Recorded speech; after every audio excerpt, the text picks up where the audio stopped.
It's bringing that raw voice of the streets to these heroic characters that you've never really seen that side be exploited in film before. You know, we're kind of glorified convicts in a strange way.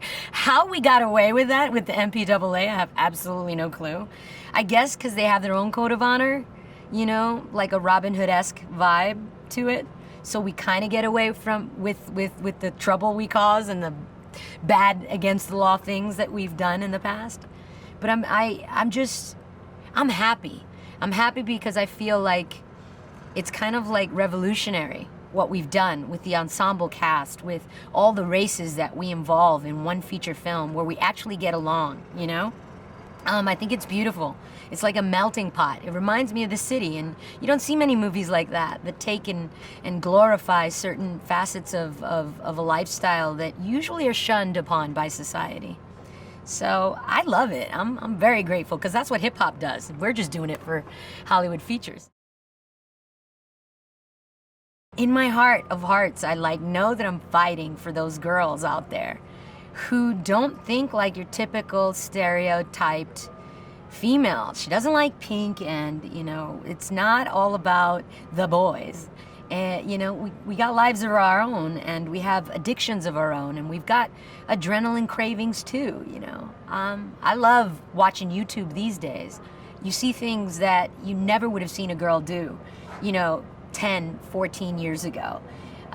It's just beautiful to me to see where we've come, you know, as women, just, you know, in the genre of extreme sports. I'm just really happy about where it's going, and I'm glad that the Fast and Furious franchise has so much to do with that evolution. She's a symbol for these girls. We need to pay respect to that and represent, you know. So I'm very grateful, and I'm always very curious to see where she's gonna go, because there's so many twists and turns, you know. Life has so many twists and turns. I am really excited to see what's gonna happen with the franchise once we've grown up, and we're at that point now. In Fast and Furious 7, you're gonna see people who've outgrown a lot of things.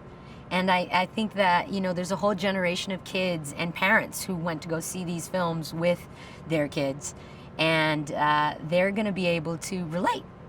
So I'm always excited to bring that to the screen, because the relatability factor with this world of $300 million films and sci-fi, it's pretty hard to get there. You know, there's so much extraordinary things going on with the special effects, and you got robots and Transformers, and you got superheroes in all these movies that, you know, I kind of, you know, miss those family moments. And that's something that I think all sorts of different races around the world could relate to, and I'm very proud that the franchise stays true to that.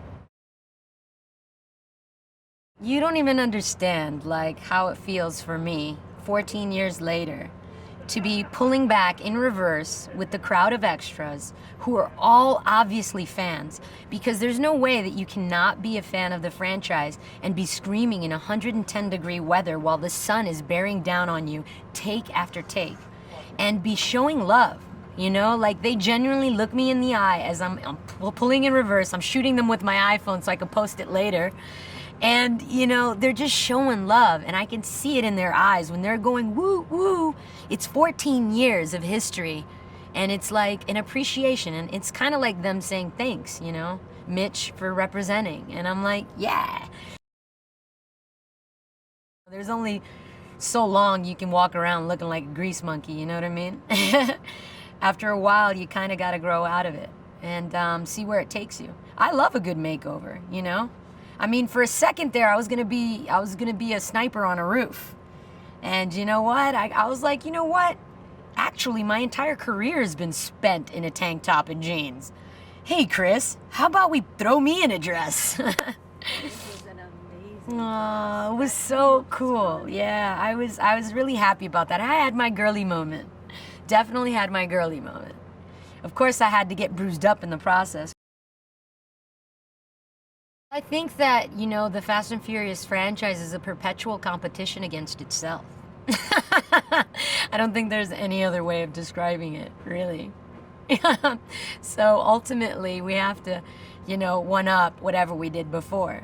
For the actors, it's building relationships and it's evolving the characters. For the writers, it's mostly the action and one upping, whatever crazy, sequences they did before. So you've got all of the stunt teams and the special effects guys trying to fathom what their limitations are.